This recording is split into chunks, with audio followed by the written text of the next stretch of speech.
Greetings, fellow Godless Rockers. I'm Steve. And I'm Tally from Monster on Sunday!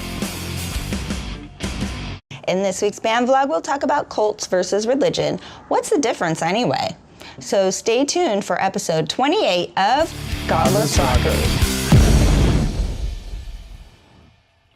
Okay, so cults can drum up some scary ideas of people indoctrinated into different religious groups so severely that they are willing to do anything to take part, even kill themselves and their children in mass suicides in hopes of going straight to some amazing afterlife. Yes, not to mention other harmful cult behaviors like fundamentalism, hypocrisy, censorship, and financial destruction, and dangerous cult behaviors like surrender of will, violence, sexual manipulation, paranoia, brainwashing, beatings, child abuse, rape, murders, military drilling, gun running, government meddling, and terrorism. And so far as these go, all religions dabble in and or have dabbled in the past in these various cult-like behaviors. It's been said that one person's religion is another person's cult. And as an atheist, it's hard not to see all religions as cults. So how can we tell the difference? Well, let's start with a basic definition of religion, which, according to Google, is the belief in and or worship of a superhuman controlling power, especially a personal god or gods. I'm sure most of us can agree with this simple definition, and we'll be going with that. As far as cults go, the definition is similar, but there are a few specific qualifications to distinguish cults from religion, and we'll review them quickly right now. Please keep in mind, this is not a complete list, and they are in no particular order. Number 1, a cult doesn't let you leave. Once you're excommunicated or shunned, and in some cases, cult members are not even allowed to look former members in the eye when passing on the street. Jehovah's Witnesses is one of the many religions that do just that. Number 2, a cult only allows association with other cult members. They're basically not permitted to associate with non-members, even if it's your parent or a relative that's not a member. Number 3, a cult may make you live with other members, commune, housemates, etc. And polygamy. Oh yeah, I guess polygamy is making you live with other people. Yeah. And a few more A lot of other women you may not want to live with. Number 4, a cult has a single leader with all the power, and you must go through that leader and appease his desires to achieve salvation. Number 5, cults require extra steps beyond believing. May have you fast, give up your financial worth, and or partake in sexual acts to achieve heaven/enlightenment. Number 6, cults don't allow questioning. Faith is required. In fact, I would say most religions do discourage questioning and asking questions of things. Number 7, cults are secretive. They don't share financials or secrets, like perhaps what they really believe in or about the secret rituals and places the rituals take place.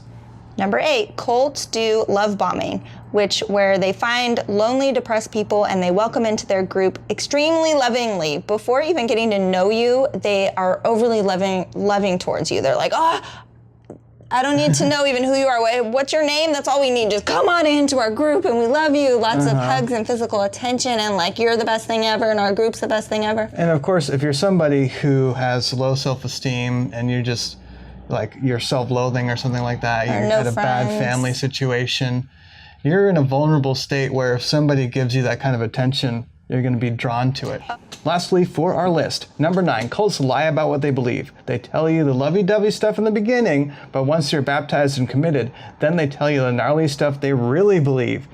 In Scientology, you may have to financially buy into several stages of knowledge. Literally, it's like college, and the tuition can be in the hundreds of thousands of dollars. By the way, yeah, that's not like it may be. That's how it works. Yeah. You said it may be, but that's literally how it works. I forget how much money like Tom Cruise or somebody said they spent, but it's like almost $600,000 or something. Yeah, and it literally, I think they have structures that you could keep on going. They're not going to not take your money. That you want more knowledge for your money, you could keep going probably into the. They'll keep milking you as long as they can. We're just scratching the surface here when comparing religions to these cult behaviors, but there does seem to be a lot of commonality.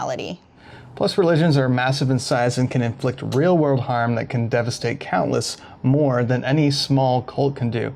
For example, a single cult has taken around 1,000 human lives at once. Adding it up could be multiple thousands or even tens of thousands. But look at the death toll for religious holy wars.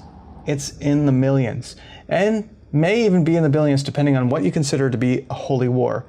and add them all up. It really makes you wonder which is actually worse, cults or religion. Anyway, we don't know a whole lot about various religions' cult-like behaviors, except we can speak about our own religious backgrounds in regards to the subject. Sure. I was raised in the Church of Jesus Christ of Latter-day Saints, and they definitely have some of those cult-like features. So especially when you talk about the early church when it was first formed, obviously we know that Joseph Smith was involved in polygamy. And of course, you had a central person who was the personality that everything went through, which was Joseph Smith as well. Back when he was alive, right? Yeah, so back when it was alive. A cult. Well, it continued to be a cult through a long time. Anyway, so he had the polygamy, and he would, of course, send away people on missions so that he could have access to their wives to take them as his wife, or send away people so he could have access to their daughters.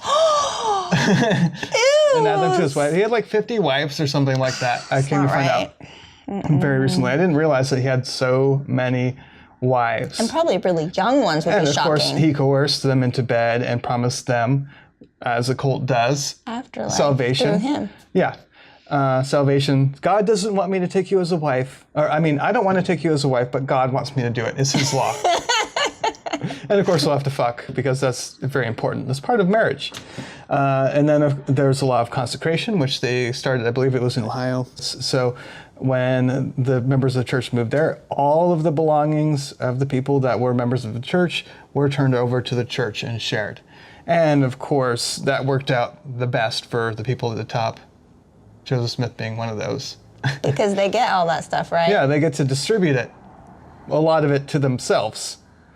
Later on, there was the Reformation. That's Brigham Young times and towards Utah, where if you left the church, they would hunt you down and slit your throat and stuff like that. It was a gnarly time. That was after there was a bit of persecution. Obviously, the church had moved a number of times. People had been They were very massacred scared in the and church. afraid. They were very scared and afraid. And it wasn't long after that there was the Meadow Hills Massacre, or whatever it was called. I can't remember. That's paranoia. That's how paranoia could turn to like this fervorous thing. They just start killing everyone who comes in their path. And that's really when the church was the most scared. secluded.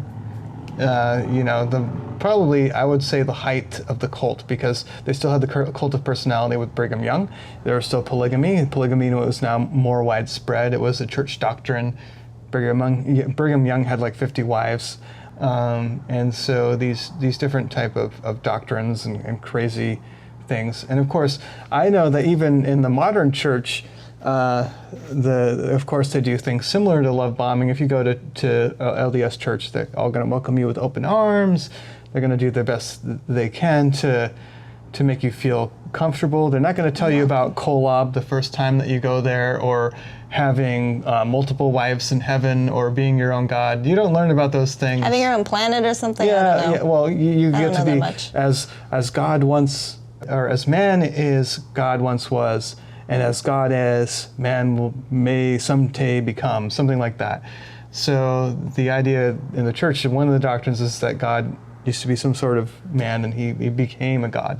And each one of us can become a God. But they don't tell you that.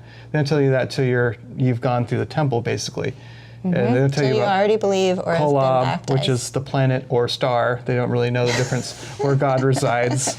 They don't tell you about this stuff. And a lot of this stuff, even when I heard about it, I thought it was just like some Mormon dude's pet theory. When I first heard these things, I was like, oh, that's not really a church doctrine. You're just making... These are like gossipy, weird stories that have spread or something not real. Of course, whenever you have a church that has so much based on personal revelation, then everybody can have their own little personal revelation. You're like, okay, that guy's a psycho. He had this dream about, we're all going to get a nuclear bomb, and he's convinced that the world's going to end in a year or two, but that's just this pet crazy theory. So it kind of goes into this guy's talking about Kolob, whatever. This guy's talking about owning your own world and these things. So until you go to the temple and you realize that some of those things are actually church doctrines. And not everybody can go there. That's right. It's very selective and secretive. You have to have like special privileges. Yeah. So. Of which in the temple they do a bunch of cult-like things. They baptize dead bodies. No, they don't. Don't they take dead bodies out of the ground and re-baptize them? No. What did Bill Maher say? The Mormon church dug somebody up, baptized them, so he unbaptized him. Yeah. In a special Bill Maher ceremony. Okay, so yes, the Mormon church, or the Church of Jesus Christ of Latter-day Saints, as they prefer to be known, does do baptisms for the dead, but they don't baptize dead people. They don't pull out of the ground. They don't pull anybody out of the ground. Hold a skeleton stinky right there and anoint him. They baptize a living person in proxy for the dead person. So all they do is you're there. You got your arms folded, and some guy's here. He's got you like this with a hand up. Wait, when you're dead or alive? When you're alive, you go there as a teenager. I'm asking about the baptizing of dead people. Yeah, that's what I'm talking. Just hold on. Okay. So.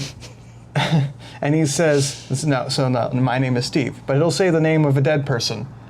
Like, I don't know, I'm going to baptize you on behalf of Alexander the Great or something. Christopher Hitchens, sure. Christopher Hitchens is passed on. All right, so I so-and-so baptize you, Christopher Hitchens, in proxy, blah, blah, blah. I don't remember what the words are. The teenager has to stand there and be like through his... The teenager is the one getting baptized. And there's a person who's reading a script, and they have a script, they just insert such and such a name. So Christopher Hitchens' name, insert it in there, and dunk you. They're dunking you on behalf of Christopher Hitchens, is really what it is. And then they pull you out. They dunk a living person. They don't dunk anybody dead. Okay, I thought they dug up graves and sprinkle oil on them. I had no idea. No, this is what people think when they hear the words that Mormons baptize for the dead, and then they have all these crazy fantasies. What's up with that teenager person? Are they crazy for life now because they're like, I was baptized in place of this dead guy? They run you through with 100 names. So you've got, oh really? So any baptization for a young person gets all these dead people tagged on? Here's what would happen now I didn't live in Utah, so I'm sure in Utah it's different. You just go up to the street to the next closest temple. There's 10 or 15 or something. There's a temple in each town practically there. When I grew up in Vermont, so we had to go all the way to Canada.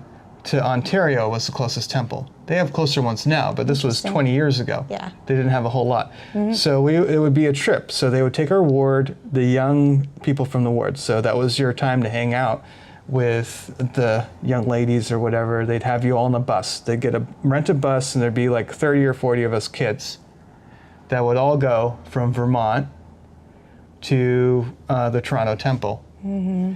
And then that's what we would do when we got there. You get out, you go into the temple, you get dressed in all white, and the 20 of you get baptized 4 or 5 times in the name of somebody. I think when they had us in there, they would just dunk you 3 or 4 times in a row. I don't think you got back in the queue. So you don't even notice that they're saying all these dead people's names. They're also baptizing basically along with you, and you're helping to make that happen? Yeah, all you're doing is going for a really weird swim. And they just dunk you back. Boom, dunk you again. So you went through that, huh? Oh, yeah. Why you say, oh, yeah, plenty of times? Is it just a one-time thing? No, it's you said it like it's no biggie, you're super experienced.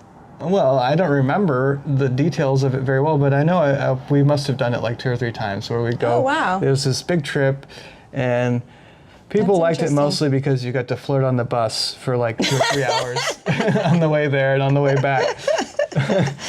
Oh, you poor Mormons. Try your damnedest to make yourself unworthy for the temple on the way there. What that means is if you have any sexual contact with a member of the opposite sex or the same sex, then now you're unworthy and you have to repent before you can go in the temple. Yeah, that's not good. Yeah, but we would all make sure that we tried our damnedest to get to that point. But I think that's good enough. We can go into more depth on some of these things when we do. Now we have the new church. When we do the Mormon episode. Okay. Did you already talk about temple secrets? Extreme proselytization? Well, yeah, we just talked about a big temple secret, which is baptism for the dead. Close financials. Do you want to mention any of these I'm saying? Oh, okay. Before we move on. Yeah, so there's some other things on the checklist. When you're a missionary, they make you live with another person 24/7. You can't be out of each other's sight. I think being a missionary was the closest I felt to being in a cult. And of course you work a lot of hours trying to knock on doors and convert people. Yeah, 12 hours a day of walking and knocking. Or more. That's grueling. Yeah, I can't it's very imagine grueling. 2 hours. I'd want to die. Oh, it's the worst. I hated it. And then you can't even escape to go like have a beer or anything and relax at the end of your day. There's no having a beer. You just go back with the same dude and hear him masturbate in the bunk next to you. I don't know. No, you can't do that either. Oh, you can't? No, you can't. Well, of course, I imagine all the missionaries probably do, but you're not supposed to. It makes you unworthy and blocks your connection to the Spirit. Oh my God. It seems so funny, but actually, it's not funny. It's really serious, dude. When you're really teaching a young male or female these kind of ideas about masturbation in their bodies, it literally makes them feel like touching their own bodies. Like one of the most basic needs of the human body. It's a part of the sexual experience, then moving on with other people. But I mean, it teaches them that this is like dirty, evil, wrong, bad. It puts sin in their mind, like, oh, and so if they do it, which you can't not do it really, you're all gonna do it. What's gonna happen though? You're gonna want to kill yourself. You're gonna feel like the most horrible, wretched person. Like you go through like all this useless stuff that you shouldn't never have to go through in emotions. Well, it gets worse because when you're on a mission, of course, every month you have interviews with your mission president, and he asks you, have you masturbated? Have you been masturbating? Have you? Really? Oh yeah, he'll ask you. That's so personal. I would say that's my business. These cold, nuh-uh, dead eyes. So you're like afraid? Because he knows. This reminds me of the nuns. Like everyone's scared of like that strict nun with the ruler in their hand threatening you. This is actually something that you're used to because you start getting interviewed, I think your first time at 8 years old. That's child abuse. I'm sorry, all I could see that is child abuse. When you're 8. To see if you're worthy for a baptism. And then it continues once you're ready for the Aaronic priesthood at 12, and the Melchizedek priesthood at 16. Then getting ready for your mission. And every year, I think it's every 6 months or a year that you get interviewed to see where your worthiness is at and to renew you have to renew your temple recommend every year. Oh my God. So yearly you get interviewed, and this happens to everybody. Every member of the church is getting interviewed. And every time they do that, they're taking notes, they're filing what you've said. You have like a record. You have a record. You have a record of. So if you're like, yes, I did masturbate one time and I felt really guilty. Committed adultery or whatever it is, didn't pay your tithing. Does the level There's a record somewhere. Wow. Does the level of guiltiness you say you felt matter in your record? You get scored on a scale of it's okay because he felt really bad, or it's not okay because he didn't regret it at all. And this happens with the bishop. So the bishop is the one that sits there and interviews you. And then if you're needing a temple recommend, you have to have 2 interviews. You have to do the bishop, and then you have to do your stake president. Okay, we should probably just stop right now because seriously, we're getting super detailed on this, and it was supposed to be an overview on this other subject. Right. So we should get back into it because you do want to do an episode on Mormons. So yeah, that's pretty freaking gnarly. No wonder the Mormons were perceived to be a cult for a long time, really until it grew large enough, and now it's finally accepted as a religion. Right. As for me, I went to the Mennonite church, and there definitely were a few cult-like behaviors in that religion. There was family child abuse, also known as corporal punishment. We had the Board of Education. We had belts or hangers or whatever they would grab to, here's your punishment.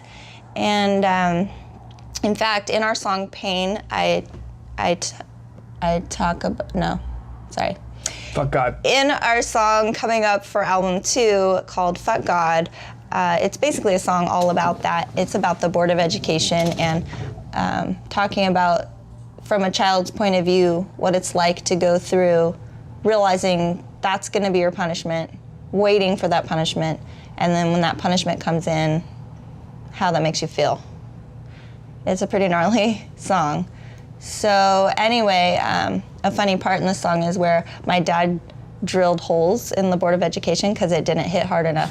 So he needed less wind resistance, so he drilled holes in it. Anyway. Did it give you waffle butt? It did. We'd have these little holes. That's what I called it. I called it waffle butt because you'd see these whole pock marks plus the outline of the board. Anyway. Like a sunburn on your ass? A sunburn in the shape of this, exactly what it was. Anyway. Yeah. But basically, a lot of families in that same religion, we're all raised in this authoritarian and patriarchal home, which really sucks for all the women and the children, because the man is the one who dictates he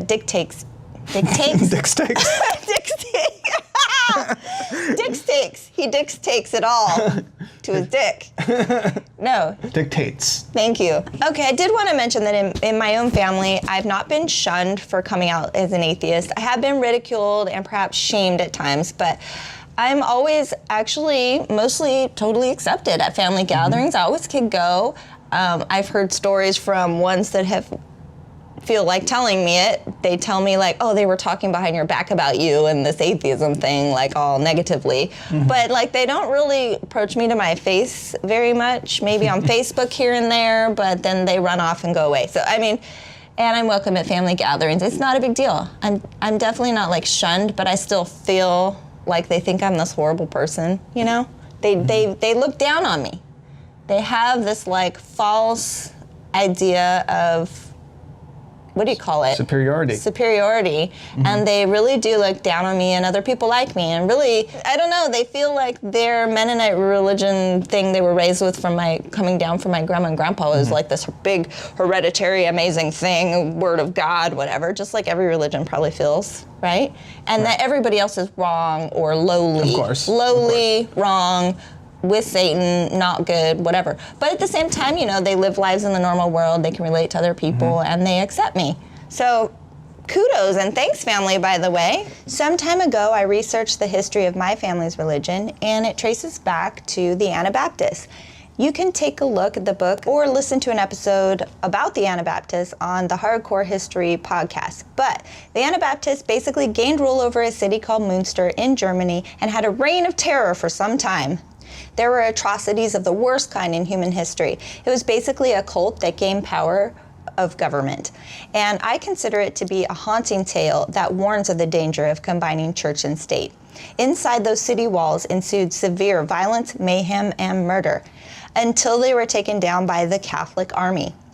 Anyway, 3 religions came out of that horror freak show, believe it or not, and one of them was the precursor to the Mennonites.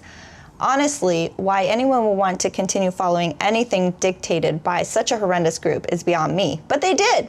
And to their credit, they did somewhat learn from it and became pacifists. So yay for them, but I still think they would have been better off if they just dropped the whole belief thing entirely. Right. But today there are still crazy as fuck religious groups. Even here in America, the Catholic Church is a haven for pedophiles, and unfortunately so many children are raped every day. There's also a disgusting branch of Christianity called Christian Science, who believe in prayer over medicine and allow their children to die horrible, long, and excruciating deaths for horrific illnesses that just need a simple antibiotics cure, or which could have been avoided through standard vaccinations. And it's not just because we're atheists that these injustices sicken and disgust us. I'm sure most religious people would also be sickened by these atrocities. And we can't even begin to mention the bulk of them here due to time limits. But the bottom line is that there's no such thing as cults versus religion. It's just not black and white. Think of them more as sitting on a sliding scale, the scale of more harmful to less harmful. On the harmful side, you have cults, beginning with the worst of the worst and moving towards the less destructive cults, then continuing on where the worst of the worst religions sit and moving towards the less destructive religions.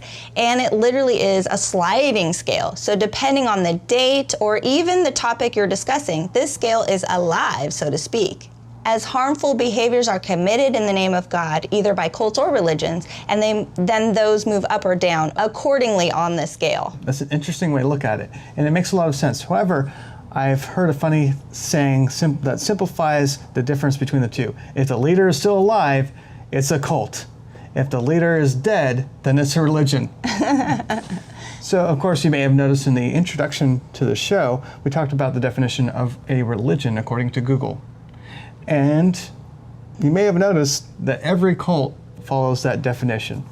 Now, something I told Tally when we first researched this is that cults and religions are like squares and rectangles. All squares, by definition, are rectangles, but not all rectangles are squares. And so it is with religion. All cults are religions, but not all religions are cults. But they still dabble in cult-like behaviors. They certainly do. So how do you avoid cults? Isn't that something we would all like to do? Well, it's the same way you avoid religions. Don't accept things on faith. Instead, think skeptically. Require evidence to back claims. We dream of a world where all human beings can wake up and realize the importance of not accepting things without evidence. Specifically, empirical evidence versus anecdotal evidence. Can you imagine how much better our world could be if we didn't hold these archaic, unfounded beliefs? Please let us know if you agree with our explanation of cults versus religions in the comments below. Tune in next week where we discuss evolution. Is it a fact or just a theory? Check out last week's vlog where we showed our collection of atheist teas of awesomeness right here. And if you like what we do, please support us on Patreon right here. Don't forget to like, share, comment, and subscribe so you never miss an episode. See you next Sunday at noon. We're Monster on Sunday! Thanks for joining us on Godless Rockers.